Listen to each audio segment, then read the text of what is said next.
ஹல்லேலூயா. ரீபா லாபானா ஷந்துரி ரபாதி பாதி அந்தர ரபா. உம்முடைய வல்லமையால் நிரப்புவதாக. உம்முடைய வல்லமை இறங்குமுடைய நாங்கள் செபிக்கிறோம். உம்முடைய வல்லமை இறங்குமுடைய நாங்கள் செபிக்கிறோம். நீர் எங்களோடு இடைப்படுவீராக. நீர் எங்களோடு இடைப்படும்படி நாங்கள் செபிக்கிறோம். உம்முடைய வல்லமையான கரம் இறங்கும் ஆண்டவரே, எங்களோடு பேசுவீராக. இயேசுவின் நாமத்தில் பிதாவே, ஆமென். ரோமர் 8:14. மேலும் எவர்கள் தேவனுடைய ஆவியினாலே நடத்தப்படுகிறார்களோ அவர்கள் தேவனுடைய புத்திரராய் இருக்கிறார்கள். வேதம் தெளிவாக என்ன சொல்கிறது? எவர்கள் தேவனுடைய ஆவியினாலே நடத்தப்படுகிறார்களோ அவர்கள் தேவனுடைய புத்திரர் எனப்படும். ஆங்கில வேதாகமத்தில் as many as are led by the Spirit of God, they are called the sons of God. They are led by the Spirit of God.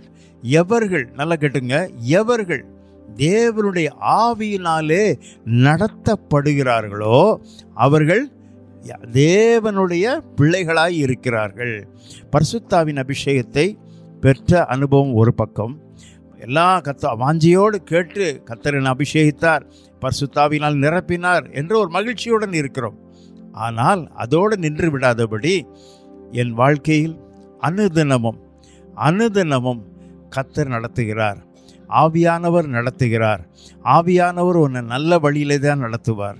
ஒவ்வொரு நாளும் கர்த்தாவே, இந்த நாளிலே நான் என்ன செய்ய சித்தமாக இருக்கிறேன், எந்த விதத்தில் நான் செயல்படுத்தலாம், நான் பணியாற்றுகிற அலுவலகத்தில் எனக்கு யாரிடத்தில் நான் எப்படி நடந்து கொள்ள வேண்டும், அவர் உன்னை சரியான பாதையிலே வழி நடத்துவார். பரிசுத்த வேதாகமத்தில் பார்ப்போம், ஆவியானவர் இறங்கின பிறகு கர்த்தர் எப்படி சிலரை வழி நடத்துகிறார், எப்படி ஒவ்வொரு காலகட்டத்திலும் அற்புதமாய் வழி நடத்துகிறார் என்பதையும் நாம் பார்க்க போகிறோம். அப்போஸ்தலர் 8:29. ஆவியானவர் நீ போய் அந்த ரதத்துடனே சேர்ந்து கொள் என்று பிலிப்புடனே சொன்னார். இங்கே பிலிப் அந்த அதிகாரத்தின் ஆரம்பத்தில் பார்த்துட்டு இருக்கும் போது கர்த்தர் பிலிப்பை வல்லமையாக பயன்படுத்துகிறார். அவரை சமாரியா பட்டணத்தில் வல்லமையாக பயன்படுத்துகிறார். மக்கள் கர்த்தருடைய மூலமாக அற்புத அடையாளங்கள் நடக்கிறது. திரளான மக்கள் ஆண்டவரிடத்தில் வருகிறார்கள், திரள் ஜனங்கள் வருகிறார்கள். அந்த நேரத்தில் அவர் இப்படி ஒரு உயர்ந்த சிகரத்தில் ஊழியம், அந்த பட்டணமே கிறிஸ்துவ, அந்த பட்டணத்தில் மிகுந்த சந்தோஷம் உண்டாயிற்று என்று எழுதியிருக்கிறது. அப்படி அவர் ஊழியம் நடத்திட்டு இருக்கிற சமயத்தில் கர்த்தர் என்ன சொல்கிறாரு பிலிப்பு கிட்ட, பிலிப்பு, அங்கே ஒரு குதிரையில் ஒருத்தர் போயிட்டுருக்கார் பற்றியா, அவரோட போய் நீ சேர்ந்து கொள்ளுன்ட்டு. குதிரைகள் வேகமாக ஓடும், குதிரைகள் மின்னல் வேகத்தில் பறக்கும். ஆனால் பிலிப்பு ஒரு ஒலிம்பிக் ரன்னர் கிடையாது. ஆனால் ஆவியானவர் பெற்றிருந்தார், பரிசுத்தாவி பெற்றிருந்தபடினால் அவர் பறந்து ஓடுகிறார். ஓடின உடனே அவன் என்ன பண்ணான், ரதத்தில் நீ என் கூட வாப்பா அப்படின்றார். ஆனால் அந்த ரதத்தில் போகிறவர் எத்தியோப்பியிலிருந்து வந்த மந்திரி. அவர் ஏசியா தீர்க்கதரிசியின் ஆகமத்தை வாசித்து கொண்டு இருக்கிறார். அதை குறித்து அவர் விளக்கமாக அவர் வாசித்த பாகத்தை விளக்கத்தை கொடுத்து கொண்டே வருகிறார். அருள்நாதர் இயேசுவை பற்றியும் அவருடைய எதற்காக சிலுவைக்கு சென்றார் என்பதையும் எடுத்து உரைத்து கொண்டே இருக்கிறார். இப்படி பேச பேச பேச ஒரு கட்டத்தில் அந்த ரதம் போய்கொண்டிருக்கிறது, அங்கே தண்ணீர் இருக்கிறது. உடனே அந்த மந்திரி சொல்கிறாரு, தண்ணீர் இருக்கிறது, ஞானஸ்நானம் எடுக்கலாமா என்ற உடனே நீ முழு இதயத்தோடு ஒத்துக்கொண்டால் எடுக்கலாம் என்று. பாருங்க, அந்த வசனத்தில் 39ஆம் வசனத்தை பார்த்தீங்கன்னா, அப்போஸ்தலர் 8:39 எடுத்து வாசிங்க. அவர்கள் தண்ணீரிலிருந்து கரையேறின பொழுது கர்த்தருடைய ஆவியானவர் பிலிப்பை கொண்டு போய் விட்டார். மந்திரி அப்புறம் அவனை காணாமல் சந்தோஷத்தோடே தன் வழியே போனான். பாருங்க, இந்த ஒரே ஒரு ஆத்துமாக்காக கர்த்தர் என்ன பண்றாரு, பிலிப்பு கிட்ட ஆவியானவர் பேசுகிறார், நீ போய் அந்த ரதத்தோட சேர்ந்து கொள். அவன் கீழ்ப்படிந்தான், அந்த ஆத்மாவை கர்த்தருக்குள் வழி நடத்தினான். அது மாத்திரம் இல்லை, அந்த பார்த்தீங்கன்னா மந்திரிக்கு முழுக்க ஞானஸ்நானம் கொடுத்துட்டார். முழுக்க ஞானஸ்நானம் கொடுத்த உடனே என்ன பண்ணார் ஆவியானவர், அவனை அப்படியே தூக்கி அசோ பட்டணத்தில் 12 கிலோமீட்டர் தூரத்தில் கொண்டு தூக்கி விட்டார். எப்படி இருக்கும் பாருங்க.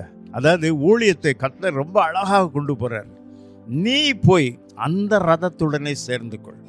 ஆவியானவர் நடத்துகிற விதமே விதம். ஆவியார் நடத்துகிற விதம்.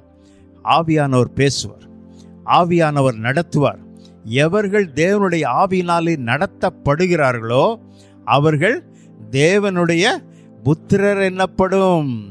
ஆவியானவர் நடத்துகிறார், ஆவியானவர் நடத்துகிறார். நீ போய் அந்த ரதத்துடனே சேர்ந்து கொள். ஆவியானவர் நடத்துகிற விதம் தனி விதம்.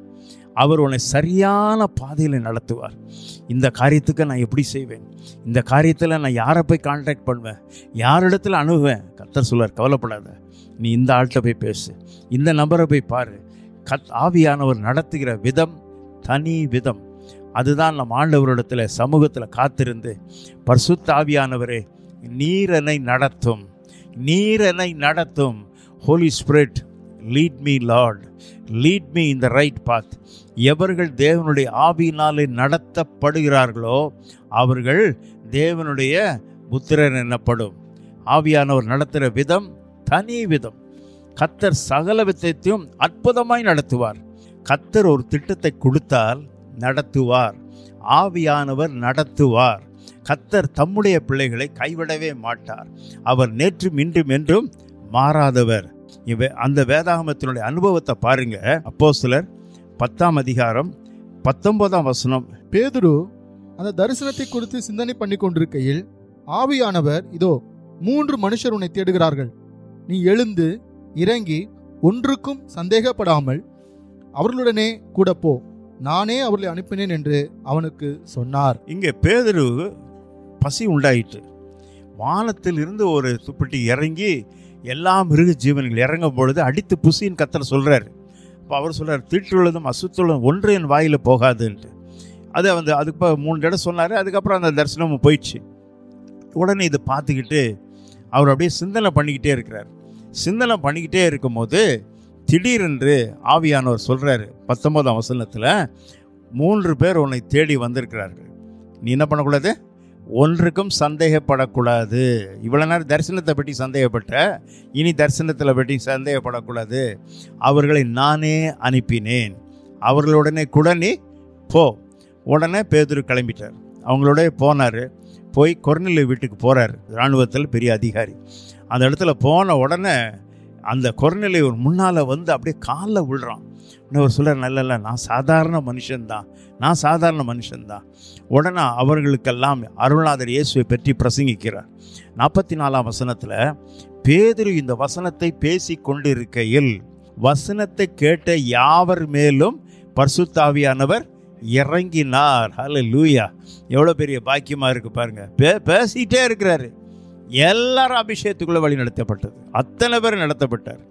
எவனாவது தண்ணீரை விலக்கலாமா என்றார். அத்தனை பேருக்கும் அவர் கர்த்தரே நடத்துகிறார். கர்த்தரே ஊழியத்தில் நடத்துகிறார். கர்த்தரே நம்மை கொண்டு போகிறார். கர்த்தர் தம்முடைய பிள்ளைகளை அற்புதமாய் கொண்டு போய் கொண்டிருக்கிறார். ஆவியானவர் எவர்களை நடத்துகிறார்களோ அவர்கள் தேவனுடைய பிள்ளைகள் என்னப்படும். ஆவியானவர் உன்னை வழி நடத்துகிறாரா? ஆவியானவர் அன்றாட வாழ்க்கையில் உன் வாழ்க்கையை நடத்தி கொண்டு வருகிறாரா? நீ பெற்றிருக்கிற பரிசுத்தாவி உன்னை நடத்துகிற ஆவியா? தேவனாகிய கர்த்தர் உனக்கு கொடுத்த பரிசுத்தாவி எதற்கு? உன்னை வழி நடத்த, நல்ல பாதையிலே கொண்டு போவதற்காகத்தான். கர்த்தர் நடத்துகிற விதம் தனி விதம். அவர் ஆவியானவர் எதிலையும் தவறு செய்யவே மாட்டார். தம்முடைய பிள்ளைகளுக்கு இந்த அருமையான இடத்துல பேதுருவை அந்த இடத்துக்கு கொண்டு போகிறார். அந்த கொர்நேலியு வீட்டுக்கு போனது நிமித்தமாக அந்த இடத்தில் யாவரும் பரிசுத்தாவின் அபிஷேகத்தை பெறுகிறார்கள். அனைவரும் முழுக்க ஞானஸ்நானம் எடுக்கிறார்கள். அதன் மூலமாக கர்த்தருடைய வார்த்தை புறஜாதியர்கள் மத்தியில் பிரவேசித்திருக்கிறது. ஊழியங்கள் பிரவேசித்திருக்கிறது. ஆவியானவர் எவர்களை நடத்துகிறார்களோ அவர்கள் தேவனுடைய புத்திரர் என்னப்படும். தேவனுடைய புத்திரர் என்னப்படும். பெரிய தேவதாசர்களெல்லாம் நீங்கள் பார்த்தீங்கன்னா ஆவியானவர்கிட்ட கேட்பாங்க, நான் எங்கே போகணும், எங்கே செல்லணும், எப்படி போகணும், எந்த விதமாய் செல்ல வேண்டும். கர்த்தர் அற்புதமாக பேச ஆரம்பிப்பார். அற்புதமாய் பேசுவார். அதிசயமான விதத்தில் பேசுவார். அவங்கள அற்புதமாய் கொண்டு போவார்.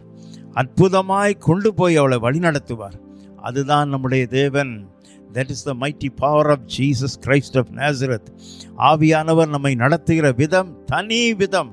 எனக்கு அன்பானவர்களே, ஆவியானவர் நடத்துகிறாரா? ஆவியானவர் வாழ்க்கையை நடத்துகிறாரா? அதுதான் முக்கியமான ஒரு காரியம். ஒவ்வொருவருக்கும் ஆவியானவர் சகல விதத்திலும் சரியாக நடத்தி கொண்டே வருவார். ஊழிய பாதையில் ஆவியானவருக்கு உன்னை ஒப்பு கொடுத்தா என்றால் நீ பாக்கியவான், பாக்கியவதி என்பது தெளிவாக அறிந்து கொள்ளலாம். கர்த்தர் சொல்கிறாரா, கர்த்தர் உன்னை வழி நடத்துகிறாரா, பாக்கியமாக இருக்கும். ஆண்டவரே, இந்த காரியத்தை நான் செய்யலாமா, இந்த காரியத்தில் நான் ஈடுபடலாமா, இந்த காரியத்தை உமக்கு உகந்ததாக இருக்குமா? கர்த்தர் சொல்வார், நீ செய், நான் உன்னை கொண்டு போகிறேன், நான் உன்னை வழி நடத்துகிறேன். எவர்கள் தேவனுடைய புத்திர ஆவியானவர் நடத்துகிறார்களோ அவர்கள் தேவனுடைய புத்திரர் எனப்படும். கர்த்தருடைய ஆவியானவர் நடத்தினால் ஒரு காலம் நீ இடறி விழுவது கிடையாது. உன் ஆவிக்குரிய வாழ்க்கையில் நீ தவறி விழவே மாட்டாய் என்பது திட்டவட்டமாக அறிந்து கொள்ளுங்கள். அதான் முக்கியமான ஒரு காரியம். அதான் முக்கியமான ஒரு காரியம். இன்னைக்கு அப்படி இருக்க வேண்டும். ஆவியிலே என்றும், அன்று போல் இன்று, இன்று போல் என்றும் ஆவியிலே அனலாய் இருக்க வேண்டும். That is very important. அதுதான் முக்கியமான ஒரு காரியம்.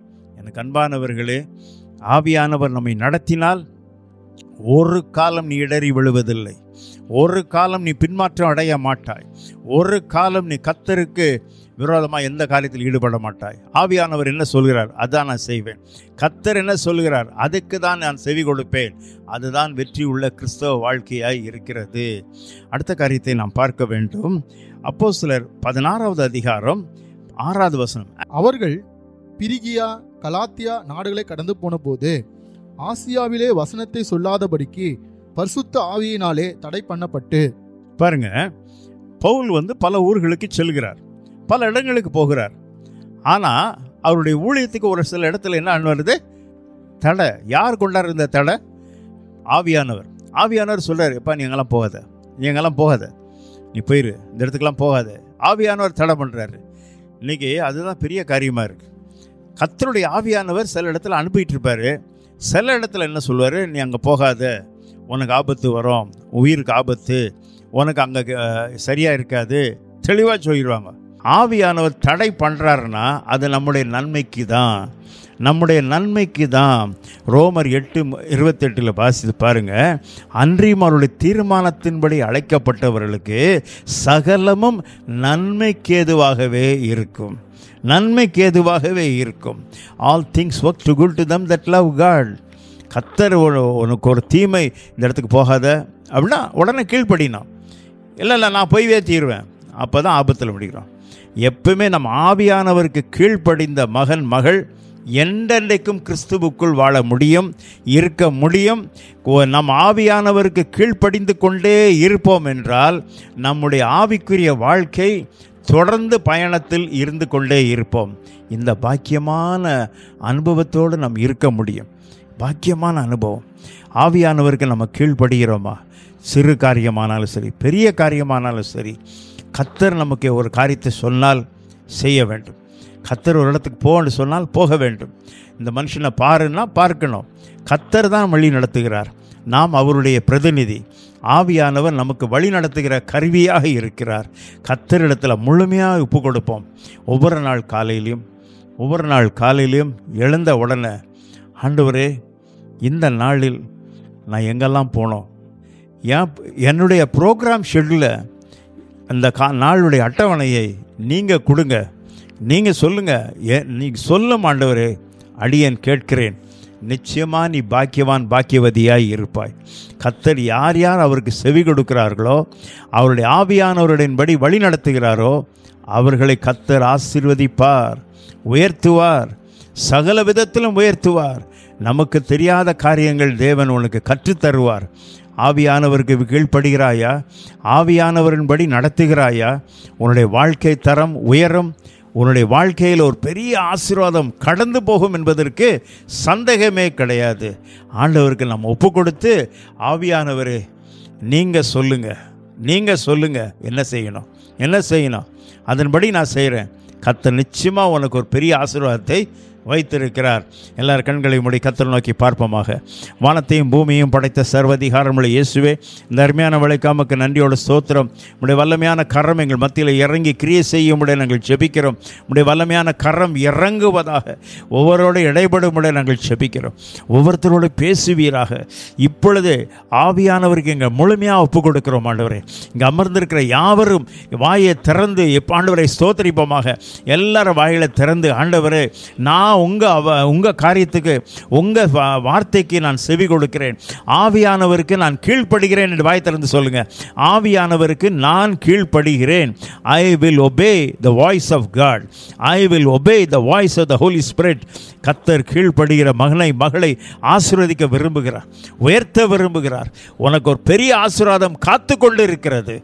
ஆவியானவருக்கு கீழ்ப்படிய கீழ்ப்படிய கீழ்ப்படிய தேவனாகிய கர்த்தர் உன்னை உயர்த்தி கொண்டே இருப்பார். இன்னும் உனக்கு அளவில்லாமல் ஆவியானவர் வழி நடத்தி கொண்டே வருவார். எவர்கள் தேவனுடைய ஆவியில் நடத்தப்படுகிறார்களோ தேவனுடைய புத்திரர் என்னப்படுவார். நம் ஆண்டவரிடத்தில் முழுமையாக ஒப்பு கொடுப்போமாக. கர்த்தர் நம்மையும் நம் குடும்பத்தையும் ஆசீர்வதிப்பாராக. உன்னுடைய ஆவிக்குரிய வாழ்க்கை மலர்வதற்கு ஆவியானவருக்கு கீழ்ப்படி. உன் ஆவிக்குரிய வாழ்க்கை தொடர்ந்து இந்த உலகத்தில் இருக்கிற வரைக்கும் வெற்றியுள்ள கிறிஸ்தவனாய் இருப்பதற்கு ஆவியானவருக்கு கீழ்ப்படி. ஒவ்வொருவருக்கும் அந்த கிருபை அருள்வீராக. இயேசுவின் நாமத்தில் பிதாவே, ஆமென்.